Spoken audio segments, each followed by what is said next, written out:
نزوم صمدو دبقو سوسبات أنا نايب حكي لعول عدنا قتالني فيفا قصلو ترى يخبرهم زخل مالتيو كلاتو تقري تطناخرو እየመጣ ነው አሁን እየመጡ ነው ጥይት አብይ አህመድ ጦር አንድ ጥይት ሲያፈነዳ ታዩታለች ሆ ብለው ነው የሚመጣው ማንንም አያቆማቸው ልታዩ ነው ከመላሴ ጸጉር ሁለቱ ትግሬዎች ባይመጡ በቅርብ ቀን ታዩታለች سلام زغوركم تخاتلتو اشعار شوطكم كلوا ما عندي فري زي ما دبي حزلكم مزيان لو ما عندي قداي صندلو ما عندي بقد شنخ هنا تخيلوا يعني هذا شنخ بعفار مسج عفار تجار صندلو تكون هذا شنخ دمال مس فانو لمت بانديرا زبال حزو اما قال ابي حاولت سمعت تكابي እንዳዘሩ ኢለም ምስፋኑ ዘሎ ሪሌሽን ምስፋኑ ዘሎ ምጽማድ ምጥንኻሪው አሪ ድማኒ አባዓድ ባንዲራ ኤርትራና ዘበል በለቱ ኢላላ ሳሪናን ምለሲ መጀመሪያ ግን ናይ ወጣንያስ ትግርኛ ጸዳ ትግርኛ ሰብዒና ምለሲ መቶ ከመቶ ትከማላ ፍሬ ትግርኛ ናይ ደስ ደስ ይወጣ አና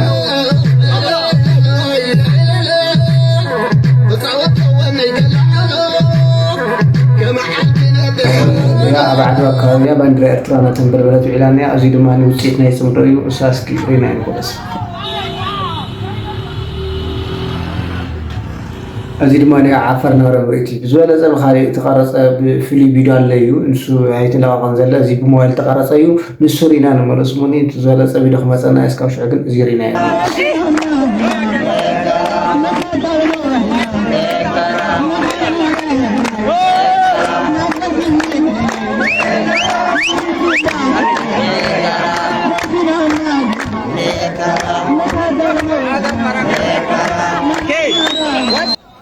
الموقف الإريتري وموقف الرئيس الإريتري مع السودان موقف لا ينسى أبدا ونبني موقف كيكم سياسة فرق الموقف والشعب الإريتري السودان سوريين وبناسين السودان كشف الشعب الإريتري احترمت الشعب الإريتري السوداني ذاته حصلوا ذاك هنا إريتري تسلم تجيب فوق تسلم عليهم لأنه هم حقيقة ما تعاملوا مع السودانيين تعامل بتاع لاجئين تحكي لي يا سعطة قلت دار أزور النازير السودانيين سياسة فرقي دول ما نازحين دول ناس في بلدهم وفي وطنهم نحن يا اخوانا بداية الحرب زيادة ماني أما قال استخايد مسفانو تجارنا مسح محارة زبلين ريفورم تجارنا مسح محارة زبلين زيادة ماني مقال يا مالك أول حاجة قال يا مناوي يا أهل السودان المرحلة دي قال ما في رئيس غير برهان لأنه ده حرب وكلنا نسمع قال برهان ده كلامه هو اللي قاله قدامنا الشيء الثاني قالوا لنا يا اخوان انا ناديتكم لحاجتين انا داير ادافع على السودان ده زادرين تتدربوا وبلدكم فيها حرب زادرين تتدربوا هنا اتدربوا معانا وبعدين ارجعوا اذا عندكم محل في السودان هندربكم وهنقف معكم ده دعم يقدم من الرئيس سياسة فرقي للسودان ولشعب السودان ولحكومة السودان بعض الناس انا مشيت الرئيس برهان قال لي اتدربوا هنا مناوي مش اتدرب هنا بعض الناس حقيقة اتخيلوا انه عشان قد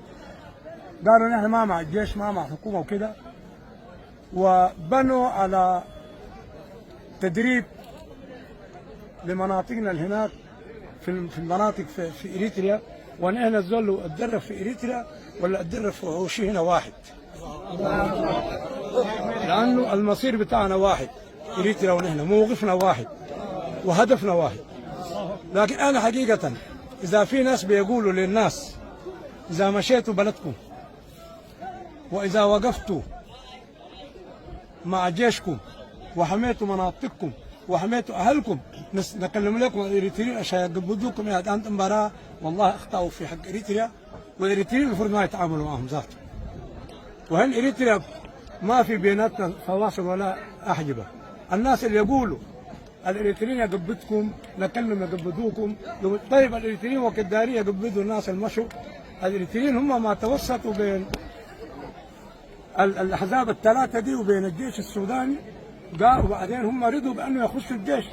هسه ده العيب، أنا داير أخش طوعا يعني بدون زول بدون زول. الماني أما غلس تخيل مصفانو تجارنا محارو مسامحارة زبلين